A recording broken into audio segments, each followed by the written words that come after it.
Yo, what is going on, everyone? My name is Nick, or the Notorious Fantasy. In today's video, we are going to be talking about Derrius Guice getting released from the Washington football team. Now, we're going to be talking about why this ended up happening. I assume most of you guys know, but we're going to be talking about that. And then we are going to be talking about how I feel this affects fantasy football in 2020, breaking down the whole Washington team's backfield before, obviously, the news broke. Derrius Guice was the running back one for the team, or should have been, if he didn't end up getting hurt, and like he always does, but that obviously didn't happen. Something happened to cause him to get released, which we're going to talk about in just a couple of seconds. Before we get into all that breaking news, I'd like to ask you guys, could please go down below and click that subscribe button. It's free, and I put out content every single day to help you guys win that 2020 fantasy football championship. As well, while you're down there, check out my draft guide, patreon.com/notoriousfantasy. It is $7.50 for just this month in August. And you guys are going to be getting so much content on there, and updated rankings pretty much going to be updated every single day. So let's get right into it. Derrius Guice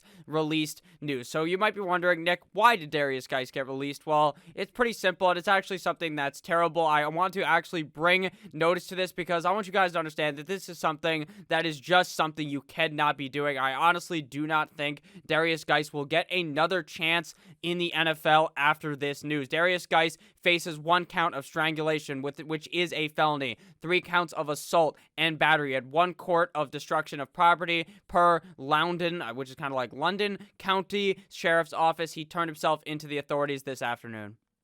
This is just a despicable move by Derrius Guice. I don't want to talk about it too much because I'm not trying to make you guys sad or something on a fucking, I don't even know what day it is. It's Saturday, I think. You know, you're supposed to be happy. It's the weekend. And Derrius Guice does some shit like this. So I just hope everyone understands that this is something that you can't be doing. So now we can get into talking about what this means for fantasy football. So now that Derrius Guice is out of the picture, we can look at Washington's backfield. So like I said earlier, Derrius Guice was looked at as the running back one for the team. The guy had a bunch of injury history in the past, and people were still relying on him. I told you guys to fade him. Now you can't be drafting him at all, obviously, because he's not even going to fucking play this year, and his ass is probably going to end up in jail. So right now, looking at the backfield, this is based off of a website that I looked at. I believe it was ESPN. So these aren't necessarily the true depth chart of the Washington football team, but it is a kind of look upon of what the team has. So the running back one right now listed on that website is Adrian Peterson. Obviously, Adrian Peterson was there last year, had a pretty solid season. We're going to talk about that in a couple of minutes. Running back 2 is rookie Antonio Gibson out of Memphis. Running back 3 is a sophomore Bryce Love. Running back 4 is former Buccaneers running back Peyton Barber. Running back number 5 is J.D. McKissick on them titties.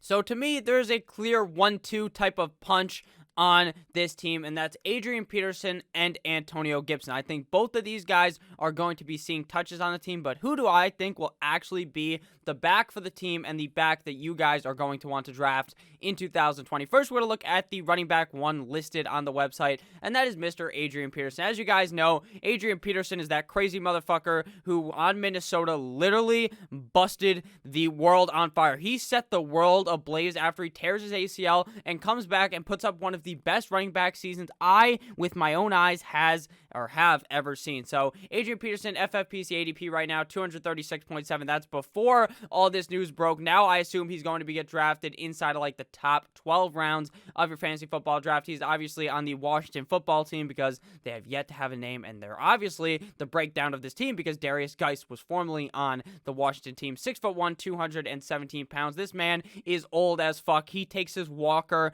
onto the field. He rolls out there in the wheelchair, but it doesn't matter. The guy's 35 years old and is still balling like a guy that's 28 years old. He's combine stats, obviously, is probably slower now, but you probably won't even notice because the guy still looks like a young man. He is an ageless wonder like Frank Gore, but he's obviously better than Frank Gore. 4.40 40-yard dash back in the day with a 97th percentile, 96th percentile speed score, 89th percentile burst score, 38th percentile agility score, and 0 bench press score. 35.4 years young right now, so obviously getting up there in age, but it's A-okay for Mr. Adrian Peterson. So AP last year finished as running back number 33, obviously on the Washington Redskins. In 2019, he played in 15 total games. He had 9.8 PPR points per game, ranking 37th at the running back position, 211 carries, 14.1 per game, ranking 19th at running back, 898 rushing yards, 59.9 per game, ranking 17th at the running back position. He had 23 targets, 1.5 per game, ranking 54th at the running back position, 17 receptions,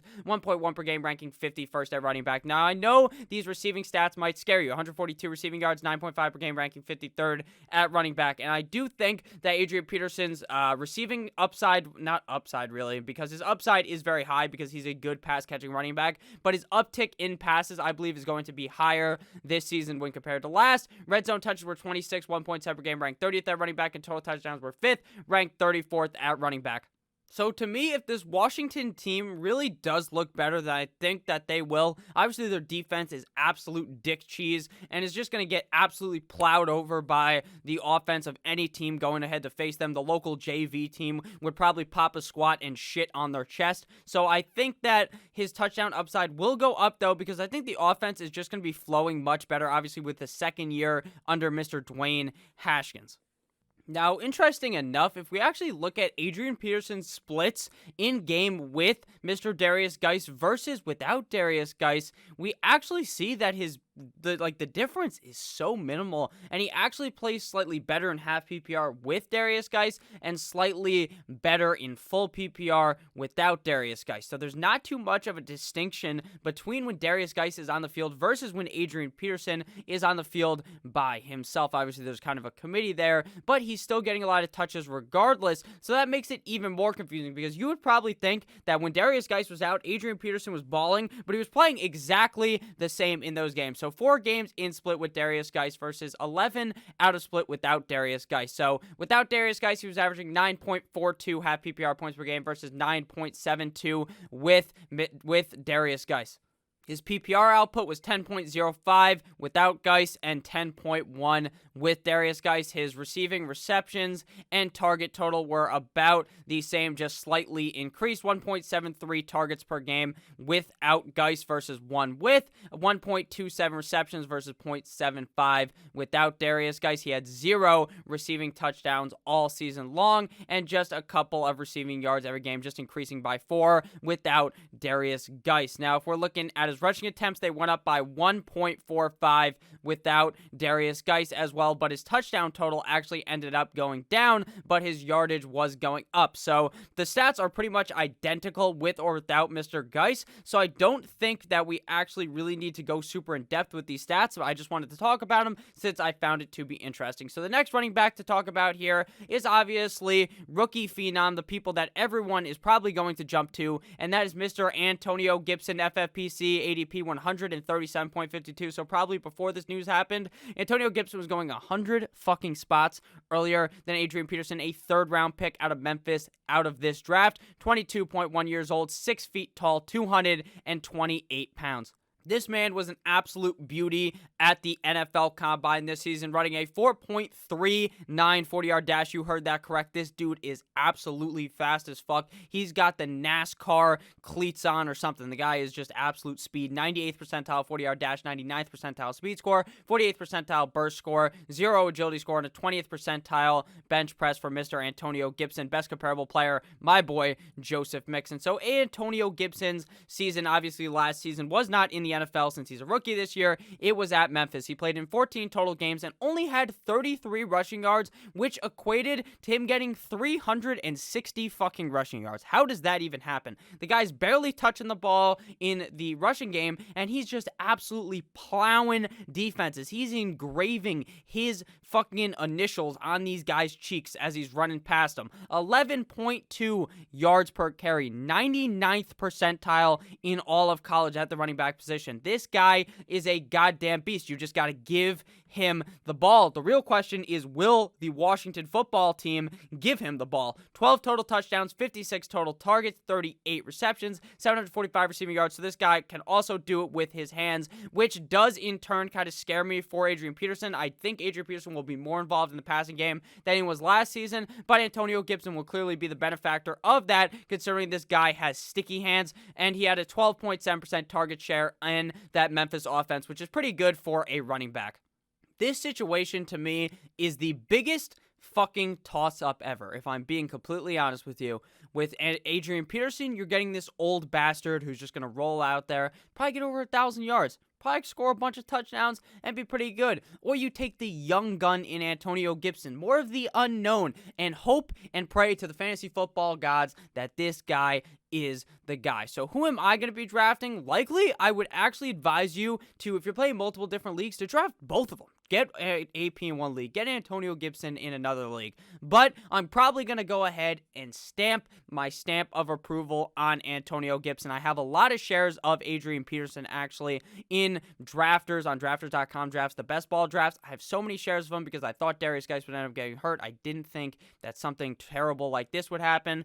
But Antonio Gibson really, I think, could be the guy here. This guy just seems like absolutely electricity when he is on the field at Memphis. The guy was really tearing it up with limited touches, like I said. The guy was making quick work of that defense, and I really think he can do that in Washington this year. The only real worry with Antonio Gibson and this backfield for him not becoming the running back one is the fact that it might take a couple of weeks due to the fact that they don't really have preseason. They don't have preseason at all.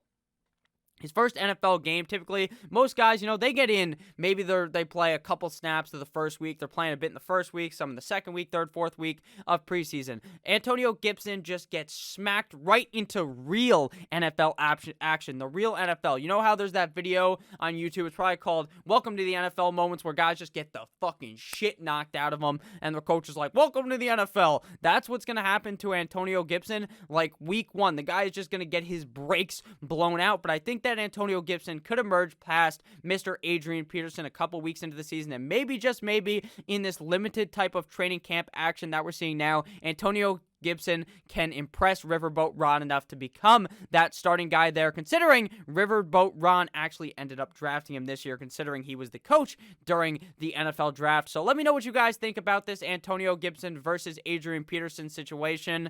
Let me know. Actually, I don't even want to know what you guys think about the Derrius Guice thing. You all know that this is fucking terrible. I didn't mean to rant at the beginning telling you guys that, acting like you guys are fucking stupid or something. You guys all know what he did was bad, and I very highly doubt that guy graces the NFL ever again. I would be honestly shocked if he's back in the NFL in a couple of years. So thank you guys all for watching this video. I hope you ended up enjoying. Even though the topic was a bit tough, we gave a nice breakdown of Antonio Gibson versus Adrian Peterson. So I hope you guys have a great rest of your day. I love each and every single one of you, and I'll see you motherfuckers tomorrow. Actually, not tomorrow. I'll see you guys later with yet another heater of a video. I love you all. Have a great rest of your guys' day. Click that fucking subscribe button. Check out the Patreon. I love you all. Mwah, mwah. Good boy.